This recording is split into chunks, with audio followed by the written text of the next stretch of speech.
Hello everyone, Charles Watts here, the Arsenal correspondent. A goal joining you the day after the Premier League season has finished. Arsenal rounded things off with a 2-0 win against Brighton, thanks to 2 goals from that man over my shoulder. Fantastic end to the season for Nicolas Pepe. 16 goals for him in all competitions, 5 assists. That's 21 goal involvements with Pepe. No other Arsenal player has contributed more than that. So you have to say it's been a good season for Pepe.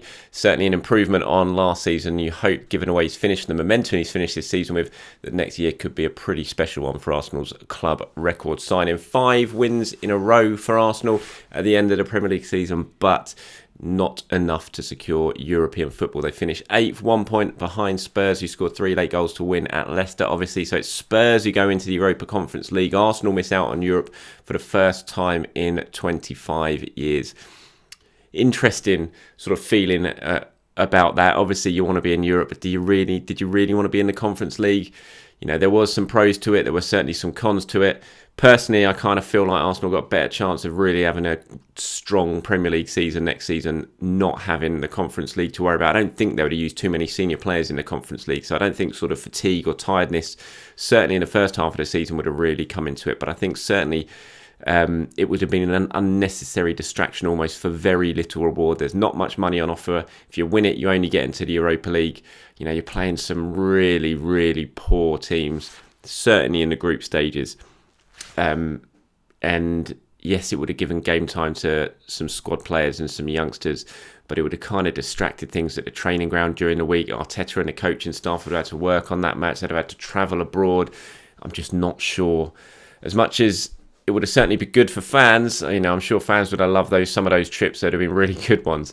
I think for the team, I'm just not sure there was enough reward on offer in that competition for making it really necessary. So I kind of feel like they're going to have they'll be able to really focus on the Premier League next season. They'll be refreshed, just going week to week, lots of time on the training ground to prepare for games, lots of time to recover from games. You kind of feel like it might be a decent opportunity for them to really have a good go at the Premier League next season and getting back towards where, let's face it, Arsenal need to be, which is top 4 and competing for the Champions League. I think when you look at it as a whole, obviously the season been massively disappointing. I'm so delighted it's finished. Been a pretty horrible season for many, many reasons. It was great to have fans inside the stadium yesterday. It made such a difference to the atmosphere and everything like that. And not having fans in, it's just been a real killer, really has been. And it's just not been an enjoyable season to really report on, to cover. It hasn't helped that Arsenal were rubbish for the first half of it.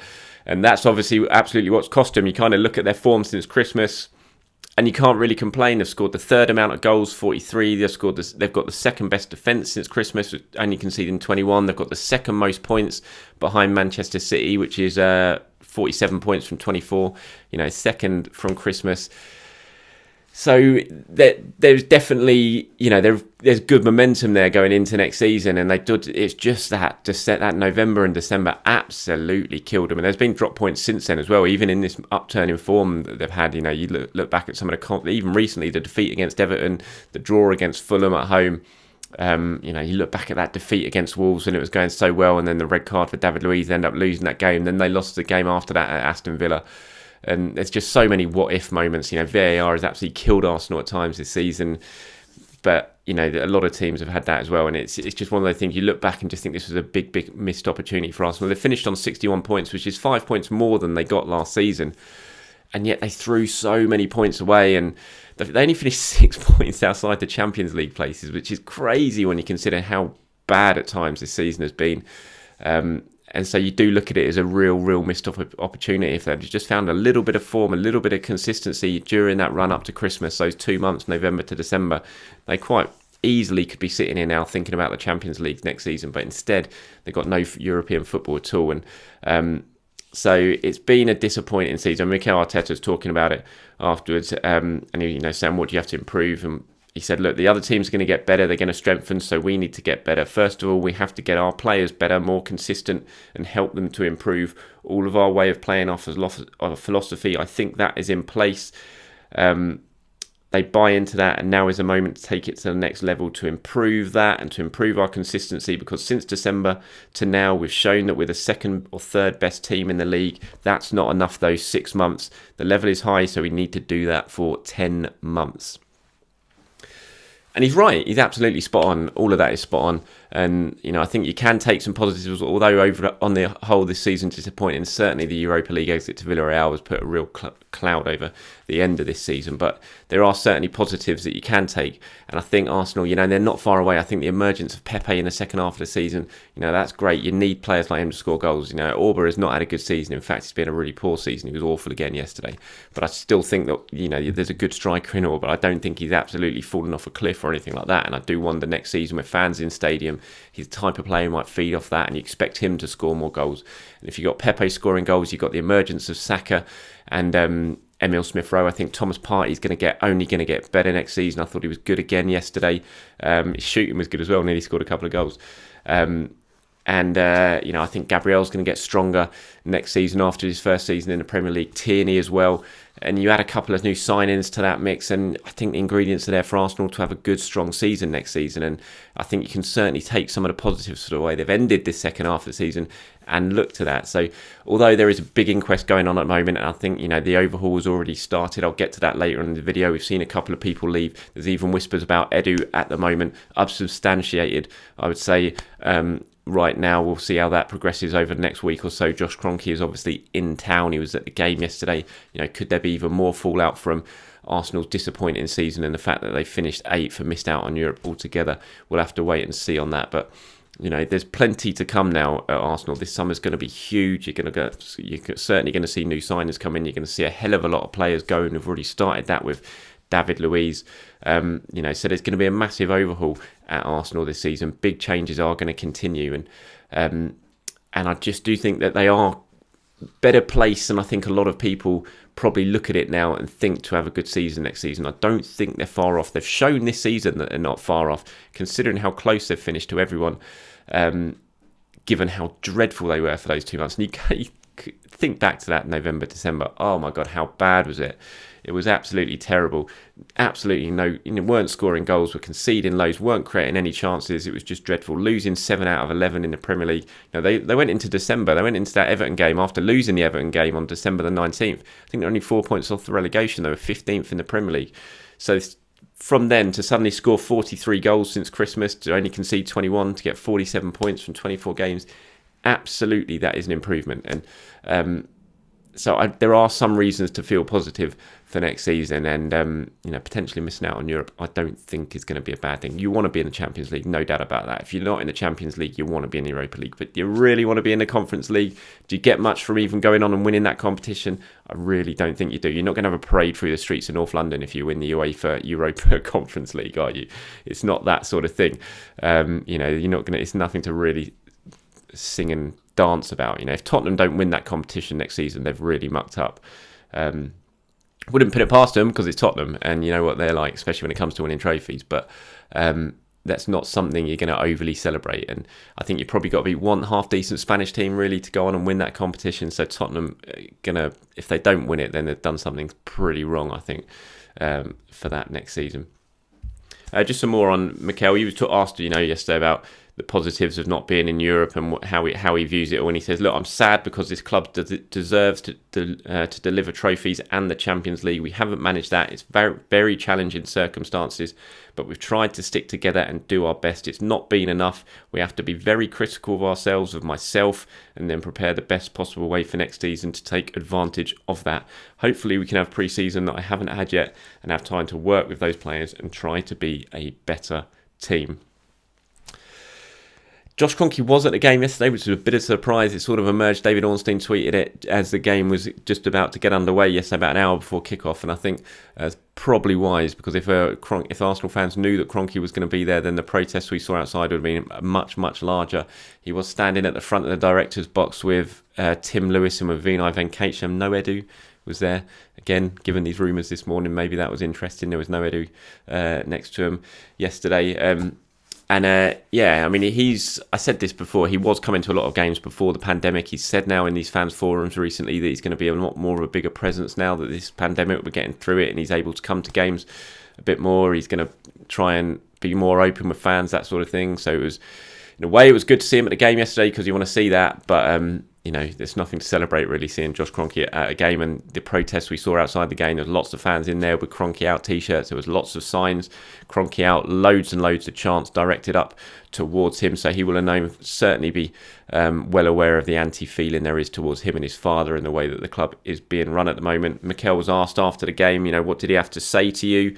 And he said the same that he says every time that we're on the phone, that he's very supportive, very passionate about the club, and that he wants to take the club to a different level. That's the ambition, and that is why he is here. So it's going to be a big, big summer for Josh Kroenke and the Kroenke family. We all know the unrest at Arsenal at the moment with the fans and how they view KSE and their ownership. Given that they've missed out on Europe, given the financial issues that are surrounding football clubs at the moment, the Kroenkes could easily not put any money in. If they don't put any money up, don't make any money available, then it's going to be real trouble for them, though. So it feels like they're going to put money up. Arteta has certainly publicly said that he says that the support's going to be there and the promises he's been given, and that is maybe putting a pressure on the Kroenkes a little bit. But we know there's going to be big changes at Arsenal this summer, and it's going to be interesting to see exactly what sort of financial support the Kroenkes offer or what sort of money they make available. Will it just be the money that they receive from transfers? I don't think that's going to be enough. I think the Kroenkes are going to have to find money from elsewhere. It's certainly not going to be from their own pockets because they never do that, but they're going to have to try and find money from somewhere in the club to put the money up to make Arsenal get the business done that they want to get done. And we've talked about some of those transfer targets at the moment. I thought Basuma was absolutely brilliant yesterday. Him and Pepe having a big talk after the game. Pepe almost looking like he was giving him a VIB tour around the Emirates. He was pointing up, explaining where everything was. He took his pictures afterwards, Pepe and Basuma, and the sort of agent that connects them both all at the game. And it was great, I thought, Basuma yesterday for Brighton. I'd love to see him at the Emirates. I absolutely have to say, I'm not saying he's going to be there, but he's certainly one of the players that Arsenal are looking at. We've talked about other players as well. Anana, the goalkeeper, potentially. David Raya, the goalkeeper, potentially, depending on what happened with Bernd Leno. Emi Buendia, I've already spoken about in recent videos and written a story about the interest at Arsenal having him from Norwich. So there's going to be lots and lots to go on at Arsenal. It's going to be an interesting summer. I'll try and keep you as updated as I possibly can as the summer progresses during that. And one of those potential transfers we could see is Martin Odegaard. I thought Odegaard was great yesterday. Thought he played really well. Obviously set up the second goal for Nicolas Pepe with a lovely little pass and move, and he was really involved. It was a kind of Odegaard that we saw before he got his ankle injury while he was away with Norway. Came off, got a big standing ovation when he came off, and Mikel was asked about his future afterwards, and he said, look, we have been very clear and have a very strong opinion on what we would like to do. He's not our player. We'll have discussions in the next few weeks, but first of all, we need to respect that he's a Real Madrid player. We'll have those communications. We've tried everything that we could to get Martin performing for the team, which I think he's done, and he's adapted really well to our way of playing and to our football club. Hopefully we have given him the hope and the feeling that this could be a good place for him. So transfer talks planned then with Real Madrid over the next couple of weeks regarding Martin Odegaard's future. As I've mentioned before, I think a lot's going to depend on what happens with Zinedine Zidane. Madrid missing out on the La Liga title this weekend to Atletico Madrid, meaning they didn't get any silverware this season. Zidane was speaking about his future after the game, said he was going to take a little bit of time. He'd have talks with Madrid and then things would be announced in terms of whether he will stay or he will go. It sounds like Madrid will be happy to keep him if he wants to stay. It's basically going to be in the ball is in Zidane's court when it comes to his future.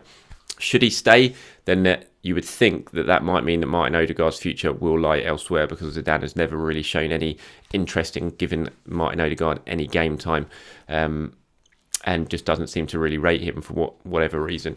And should that be the case, then you think Arsenal would certainly try and get Martin Odegaard. He is a priority this summer. Whether Odegaard wants to come back and not play any European football next season, that remains to be seen. It's going to be his decision, and whether Arsenal can stump up the money to get him done, to get a deal done for him. If not, maybe they can get a season-long loan like they did with Dani Ceballos, who will certainly be going back to Real Madrid this summer. Mikel again was asked, are you confident that you can get Odegaard to stay? He said, I don't know. It's not in our hands. I don't know. So again, he's suggesting that Arsenal absolutely want to get something done with Martin Odegaard, but ultimately it's down to Odegaard and it's down to Real Madrid. Okay, before I go, let's quickly talk about a couple of things. I mentioned there the overhaul. I mentioned at the start about the overhaul having already got underway. We've seen that. The under-23s coach Steve Bold, he has been sacked, and in 30 years worth of service, not been announced by Arsenal yet, but it has happened. Decision was taken after meetings at London Colney during last week. Under 23s having a very disappointing season this season, only just sort of avoiding relegation right at the end of the campaign. From my understanding, Arsenal want to sort of bring in a more modern, forward-thinking young coach. A lot of good, talented youngsters are going to be making a step up to playing under 23s football fairly regularly next season. Charlie Patino, Amari Hutchinson, Marcelo Flores, players like that. And I think Arsenal, to sort of guide those players over the next couple of years, they really want to see bring in some sort of forward-thinking young, modern coach and move away from Steve Bold. Per Mertesacker will be leading the hunt for a new under-23s coach. That is my understanding. Haven't heard any rumours yet or whispers yet about who that might be, but that's certainly something to keep an eye on over the next couple of weeks. And Bruno Mazziotti has gone as well, the performance and medical man who came in from PSG towards the end of 2020. He was only here on a short-term contract. Arsenal decided not to renew that contract, so he is gone as well. He said his goodbyes at London Colney on Friday. Another Edu man. He said his goodbyes alongside David Luiz, another Edu man. So he's gone as well. So the overhaul certainly started at Arsenal. The changes are certainly afoot, no doubt about that. And those two, in terms of coaching staff, are on their way. Right, before I go, let's quickly go through player ratings. I didn't get to do it yesterday. I'll go through these relatively quickly, just in case any of you are actually interested in them about a day after the full-time whistle was gone. But Bernd Leno didn't really have anything to do. Arsenal totally dominant for the majority of the game, so I'm going to give Bernd Leno a 6. In terms of the defenders, I thought they were all relatively solid. Callum Chambers helped himself to an assist, putting a couple of really dangerous balls throughout. I thought he had a good game, Callum Chambers, so I'm going to give him a 7. The rest of them, Gabriel, Holding and Tierney, I'm going to give a 6. Not because they weren't very impressive and didn't do what they did in the game well. It's just they didn't really have too much to do. It was a very dominant performance from Arsenal. Midfield controlled the game, didn't really let Brighton have too many opportunities at them. So I'm going to give all the other 3 defenders a 6. In midfield, I thought Granit Xhaka was absolutely excellent, really, really good. Played a big part in the second goal. I'm going to give him an 8. Thomas Partey, I'm going to give a 7. I did think Thomas Partey played pretty well. I just didn't think he was quite as good as Granit Xhaka. Had a couple cracking efforts. One that hit the bar, absolutely rattled the bar in that second half. Really unlucky not to get his first goal. Really, I should give Partey a 7.5 rather than the 7. I don't tend to give 0.5s, but maybe I think Partey was a little bit in between the 7 and an 8 for me, but I thought he played well. Pepe, I'm going to give an 8. He's my man of the match. 2 goals for Pepe. Really, really impressive performance again from him. Fantastic end to the season. 16 goals for him. Like I said, I think it's 8 in his last 11 games or something like that as well. 10 goals in the Premier League for Pepe. I think that's as much as, was it Havertz, Ziyech and Pulisic combined for Nicolas Pepe this season. So impressive from him. Martin Odegaard as well gets an 8 for me. Thought he was really, really, really, really good. Smith Rowe gets a 7 and Pierre-Emerick Aubameyang gets a 5. Another disappointing performance from Aubameyang. Just wasn't really involved. It was really noticeable. He didn't get in the box too much. Aubameyang was drifting out so much to the left-hand side. Whenever balls were coming in or players were out wide, Aubameyang just wasn't in and around the 6-yard box. And if you do that, you're not going to get many chances. Really noticeable and a little bit surprising. I don't know if that's just a confidence thing, as you do see with strikers sometimes when they're having a difficult time with things, they kind of move away from the goal a little bit, and I did notice that with Orba yesterday, so he gets a 5. Right, that's about it from me. Thank you for watching, everyone. I do appreciate your time as always. Please do enjoy the rest of your day. And yeah, certainly keep your eyes peeled for this channel. The matches might be over, but there's certainly going to be more to come from me during the transfer window. I'll try and keep it on top of things as I possibly can. Like I said, I think it's going to be a busy one. Could be a fun and entertaining one. And I'll try and keep you as entertained and up to date as possible. Thank you for watching, everyone. Have a really good day, and I'll speak to you soon.